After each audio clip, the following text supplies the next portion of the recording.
السلام علیکم ورحمۃ اللہ وبرکاتہ نحمدہ ونصلی علی رسولہ الکریم اما بعد فاعوذ باللہ من الشیطان الرجیم بسم اللہ الرحمن الرحیم رب اشرح لی صدری ویسر لی امری واحلل عقدۃ من لسانی یفقہوا قولی رب یسر ولا تعسر وتمم بالخیر وبک نستعین آمین ثم آمین۔ سورہ بقرہ کی آیت نمبر 31۔ اور علمہ اس نے سکھا دیے، علمہ اس نے سکھا دیے یعنی اللہ تعالیٰ نے، علمہ اس نے سکھا دیے آدم علیہ السلام کو، آدم علیہ السلام کو اسماء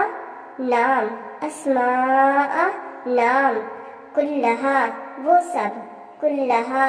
وہ سب،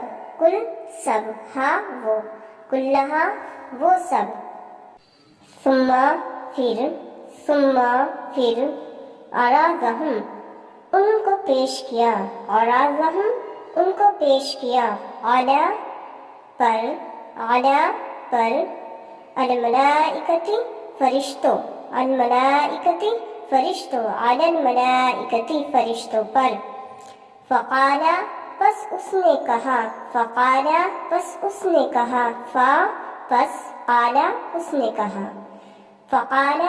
نے کہا انبئونی بتاؤ سب مجھے، انبئونی بتاؤ تم سب مجھے، باسماء ان کے نام،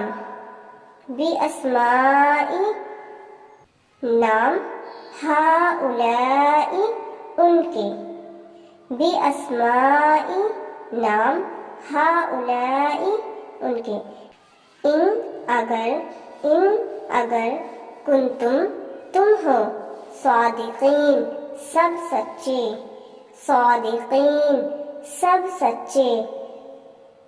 ان کنتم صادقین اگر تم ہو سب سچے۔ اب آیت نمبر 31 کا مکمل ترجمہ دیکھ لیتے ہیں۔ اور اس نے سکھا دیے آدم علیہ السلام کو وہ سب نام، پھر ان کو پیش کیا فرشتوں پر، پس اس نے کہا بتاؤ تم سب مجھے ان سب کے نام اگر تم سب ہو سچے۔ اب 32 آیت شروع کرتے ہیں۔ قالو ان سب نے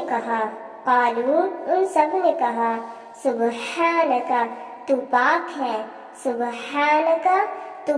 ہے، لا علم لنا نہیں کوئی علم ہمیں، لا نہیں، علم لنا کوئی ہمیں،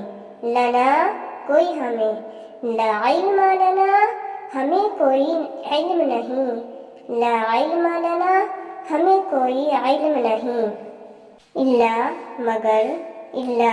مگر ما جو علمتنا تو نے ہمیں سکھایا، علم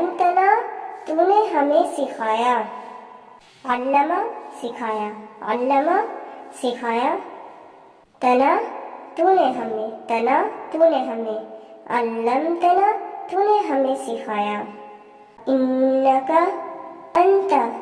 بے شک تو ہی، انکا انت بے شک تو ہی، العلیم خوب جاننے والا ہے، العلیم خوب جاننے والا ہے، الحکیم حکمت والا ہے، الحکیم حکمت والا ہے۔ اب 32 آیت کا مکمل ترجمہ دیکھ لیتے ہیں اسی آیت کا۔ ان سب نے کہا تو پاک ہے، نہیں کوئی علم ہمیں مگر جو تو نے ہمیں سکھایا، بے شک تو ہی خوب جاننے والا حکمت والا ہے۔ اس میں اللہ پاک فرماتے ہیں کہ ہم نے آدم علیہ السلام کو تمام نام سکھا دیے، پھر ان کو فرشتوں کے سامنے پیش کیا اور ان سے کہا ہمیں سارے نام سنائیے، یہ کہ اگر تم سچے ہو۔ جب آدم علیہ السلام کو بنایا تو فرشتوں نے یہی کہا تھا نا کہ آپ کیوں بنا رہے ہیں، یعنی ہمیں آپ کے لیے کافی ہے نا، ہم تو صلاح کرنے کے لیے ہمیں آپ کی رات دن عبادت کرتے ہیں تو ہمیں کافی ہے، تو آپ کیوں بنا رہے ہیں؟ وہ کچھ یعنی انسان کچھ نہیں کرے گا، خون خراب کرے گا، فساد کرے گا، تو آپ کیوں کر رہے ہیں؟ لیکن اس کے پیچھے اللہ تعالیٰ نے پھر جواب میں یہ کہا تھا نا کہ میں وہ سب جانتا ہوں جو تم نہیں جانتے۔ یہاں پہ اللہ تعالیٰ نے اسی بات پر یہ کہا تھا کہ تم نے کہا تھا نا کہ آدم علیہ السلام کو بنانا یعنی انسان کو بنانا ٹھیک نہیں ہے، وہ خون خرابہ کرے گا، تو اگر تم اس بات پر سچے ہو تو بتا دو جی یہ سارے نام۔ ایک اسٹوڈنٹس اور ایک ٹیچر کے بیچ جس طرح سے باتیں ہوتی ہیں، ایسی اللہ تعالیٰ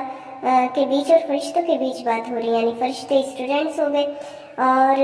اللہ تعالیٰ ٹیچر ہو گئے۔ تو اللہ تعالیٰ نے جب ان سے یہ کہا کہ تم نے یہ تمام کی تمام چیزیں مجھے بتانی ہیں، تو انہوں نے دیکھو ان کا رد عمل دیکھو، تو انہوں نے یہ نہیں کہا کہ نہیں آپ نے تو ہمیں سکھائی نہیں ہے، آپ نے تو انہیں سکھائی ہے، یعنی آدم علیہ السلام کو سکھائی، ہمیں تو سکھائیں گی تو ہمیں تو نہیں پتا۔ تو دیکھو ان کا جواب دیکھیے، انہوں نے کیا کہا، انہوں نے کہا کہ بے شک میرے رب تو پاک ہے، نہیں ہمیں کوئی علم، مگر جو تو نے ہمیں سکھایا ہے نا صرف وہی ہمیں علم ہے، تو بڑی حکمت والا ہے، تو خوب جاننے والا ہے، بے شک تو جانتا ہے تو نے کس بنیاد پر کس وجہ پر تو نے انسان کو دنیا میں بھیجا ہے، ہم نہیں جانتے، اللہ تو ہی جانتا ہے۔ اور واقعی اس کے پیچھے چھپی ہوئی حکمت کو اللہ تعالیٰ ہی جانتا ہے۔ اللہ تعالیٰ نے انسان کو عقل و شعور دیا، تمام چیزوں کی نالج دی، اللہ تعالیٰ نے انسان کو سمجھ دی، اور انسان ہے کہ بھولے بیٹھا ہے۔ اللہ تعالیٰ نے انسان کو اتنی سمجھ اس لیے دی تھی کہ وہ دنیا پر اچھے سے حکومت کر سکے۔ حکومت مطلب اللہ تعالیٰ نے خلیفہ بنایا نا، خلیفہ بادشاہ بنایا، تو انسان زمین پر بادشاہ ہی تو ہے۔ دیکھیں زمین پر بادشاہت ایسے نہیں چلتی جب تک علم نہ ہو، بنا علم کے کوئی نہیں کر سکتا کچھ بھی عمل، تو اللہ تعالیٰ نے پھر علم دے دیا۔ اس کے بعد کیوں دیا اللہ تعالیٰ نے یہ ساری چیزیں انسان کو، کیوں اتنی سمجھ دی انسان کو؟ تاکہ وہ دنیا میں جائے اس امید کے ساتھ کہ وہ میرے احکاموں کو پورا کرے، اور پورا کرنے کے بعد لوگوں کو اسے سکھائے سمجھائے، یعنی میری عبادت کرے اور لوگوں کو بھی کروائے۔ علم جو میں نے اس کو دیا ہے خود بھی عمل میں لائے اور دوسروں کو بھی عمل میں کرائے، یعنی اللہ تعالیٰ نے انسان کو دنیا میں بھیجنے کا مقصد صرف یہی تھا کہ دنیا میں جا کر انسان جو ہے میرے احکاموں کو پورا کرے اور کروائے۔ اور ہم انسان کیا کر رہے ہیں؟ دنیا میں آنے کے بعد اپنے اس خاص مقصد کو بھول گئے ہیں کہ اللہ تعالیٰ نے ہمیں دنیا میں کس بنیاد پر بھیجا ہے، کیا وجہ ہے، کیا ریزن ہے کہ اللہ تعالیٰ نے ہمیں دنیا میں بھیجا ہے۔ ہم بالکل بھولے ہوئے ہیں اور اپنی اس دنیا کی روشنیوں میں چاکا چوندھ میں اپنے آپ کو گم کر بیٹھے ہیں۔ اللہ تعالیٰ نے جس مقصد کے لیے دنیا میں ہم انسانوں کو بھیجا ہے، اللہ تعالیٰ ہمیں اس پر عمل کرنے کی توفیق دے، ہمیں صلاحیت دے، ہمیں توکل دے، ہمیں استقامت دے، آمین ثم آمین۔ اللہ تعالیٰ کہنے اور سننے سے زیادہ عمل کرنے کی توفیق عطا فرمائے، آمین ثم آمین۔ السلام علیکم ورحمۃ اللہ وبرکاتہ۔